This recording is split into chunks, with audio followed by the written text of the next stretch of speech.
So matapos nga po ang viral na pagkatalo ni Conor McGregor sa naging laban nito kay Max Holloway, kung saan mga idol, mahigit isang minuto lamang ang inabot ni Notorious sa bakbakan dahil sa naging injury nito sa kanyang binte. At ayon sa report mga boss, 92% daw ang pumusta sa laban ay pabor kay McGregor na manalo at 8% lang dito para kay Max Holloway. Ibig sabihin nito mga boss, ang dami talaga na natalo sa laban at paldong-paldo ang tumalpak kay Max Holloway. Pero dahil meron naging issue sa laban ni McGregor mga boss, dahil sinasabi ng ibang boxing fans na na-injury daw ito bago mag-umpisa ang laban. Natapilok daw kasi si McGregor bago sumampa ito sa ibabaw ng octagon. At dahil dito mga boss, gusto ng mga boxing fans na pumusta kay McGregor, refund ng kanilang tinalpak. Ang daming milyones to mga idol kapag nangyari. Pero sinabi naman ni Dana White mga boss na healthy naman si McGregor. Wala naman daw siya iniinda na injury. Palagay nito mga boss, umepekto daw talaga kay McGregor ang kalawang nito sa bakbakan. 5 taon daw kasi hindi nakalaban nito sa octagon.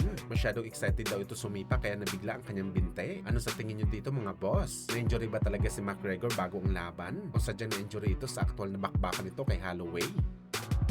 Samantala speaking naman sa natalo mga boss, dahil sa pumusta kay McGregor, kabaliktaran naman mga idol ito kay Notorious. Dahil ayon sa report mga boss, merong guaranteed na kita si McGregor na $30 million sa naging laban nito kay Max Holloway sa loob lamang ng 69 seconds na bakbakan at halos wala pa kontak ang dalawang fighter. Ibig sabihin nito mga boss, kumita si Conor McGregor ng $435,000 bawat segundo. Katumbas ito mga idol ng 26.5 million pesos para sa pera natin. Grabe na kita to mga idol. Mantakin nyo bawat segundo 26 million ang binabayad kay McGregor. Kaya talagang paldo si McGregor dito mga boss. Malamang ito na rin siguro ang dahilan kung bakit ito nakatanggap ng matinding batikos maski sa kanyang mga boxing fans. Sabi pa nga ng iba mga boss, parang nagbayad lang daw sila ng mahal ng ticket sa laban para panoorin ang bagong gupit ni Conor McGregor. Hindi ang laban nito kay Max Holloway kung saan sakaling tangkain talaga ni McGregor na bumalik sa aksyon. Malamang mga boss, hihina na ang value nito bilang UFC superstar. Malaking epekto talaga sa value nito ang nangyari sa laban niya kay Max Holloway. Mantakin nyo mga boss, 5 years sinintay ng mga boxing fans ang pagbabalik ni McGregor sa aksyon at ito pa ang nangyari sa bakbakan.